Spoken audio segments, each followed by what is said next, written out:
একটা সময় ছিল যখন গ্রাম বাংলার মানুষ একসাথে বসে সবাই আড্ডা দিত, পিকনিক, বনভোজন এবং গ্রামে ঐতিহ্য হিসাবে যাত্রাপালা, সাংস্কৃতিক অনুষ্ঠান ইত্যাদি হয়ে থাকত।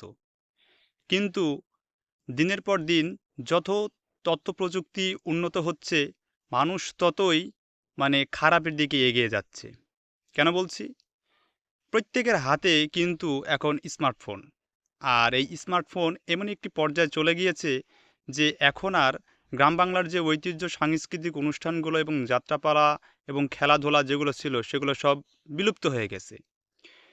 এখন টিকিট কেটে বা টাকা পয়সা খরচ করে কোনো অনুষ্ঠান করা লাগে না। হাতে একটা স্মার্টফোন আছে, তো দেশের সকল নগণ্য নারীর উলঙ্গ ড্যান্স আপনারা দেখতে পাবেন, তাই না? এবার দেখা যায় যে এইভাবে হয়তো অনায়াসে সব কিছু দেখা যাচ্ছে কোনো টাকা পয়সা ছাড়াই, যখন যার মতো দিনে কয়েক হাজার মানে খারাপ ছবি, ভিডিও, এমনকি অনেক কিছুই দেখা যাচ্ছে, তাই না? তো এখান থেকে যে একটা সম্পর্ক তৈরি হচ্ছে একটা পুরুষ এবং একটা নারীর ভিতরে, সম্পর্ক হওয়ার পর দেখা যাচ্ছে তাদের ভিতরে অনেক কিছুই হয়ে যাচ্ছে। হয়ে যাওয়ার পর কি ঘটছে? বিষয়টি সে মেয়েটি আবার মিডিয়ার মাধ্যমে একটা পোস্ট করছে। বলতেছে যে, "আমি তো এরকম করি নাই, আমি তো চাই না।" সে আমাকে জোরপূর্বক কাজগুলো করেছে, ধর্ষণ করেছে, খারাপ ব্যবহার করেছে, ইভটিজিং ইত্যাদি। সব কিন্তু মোবাইলের মাধ্যমেই হয়ে যাচ্ছে, তাই না? তো বিষয়টি কি দাঁড়াচ্ছে? যে এই যে TikTok বলেন, Facebook বলেন, YouTube বলেন, যে একটা মেয়ে এসে নাচানাচি করছে, তাই না? এই বিষয়টি কেমন? খারাপ না? তো আপনি যদি ঐরকম খারাপ অবস্থায় যদি নাচানাচি করেন আপুরা, তাহলে তো ছেলেরা তো আপনাকে নক দিবেই, আপনার সাথে বিভিন্ন কথা বলতে চাইবেই। এবার একটা মেয়ের যদি সম্মতি না থাকে, কখনোই কিন্তু একটা ছেলে তার পর্যন্ত এগিয়ে যাওয়া সম্ভব নয়, তাই না? এবার যখন পরিস্থিতি হয়তো স্বাভাবিক থেকে খারাপ পর্যায়ে চলে যাচ্ছে, একটা ছেলে তো চাইবেই একটা মেয়েকে খেয়ে ছেড়ে দিতে। এটাই স্বাভাবিক, তাই না?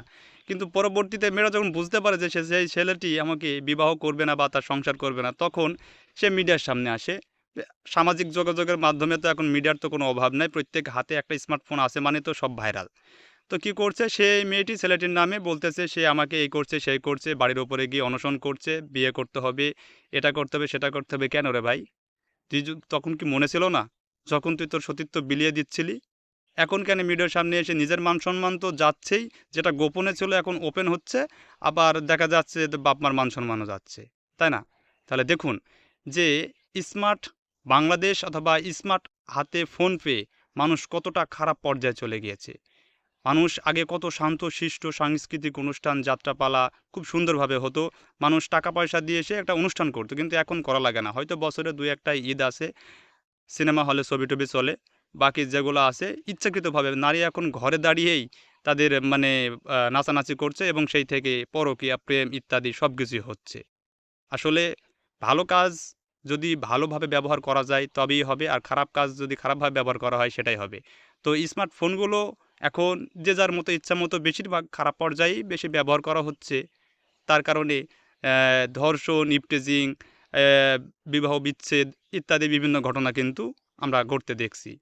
আসলে দোষ কিন্তু সর্বপ্রথম যে টিকটকে নাচানাচি করছে এবং তার নাচানাচি দেখে আরও একটি কুকুর, শেয়াল, হায়নারা তো তাকে আক্রমণ করার চেষ্টা করবেই। আর সে সুযোগ দিচ্ছে, সুযোগে তখন তারা সদ্ব্যবহার করে নিয়ে তখন ছেড়ে দিচ্ছে।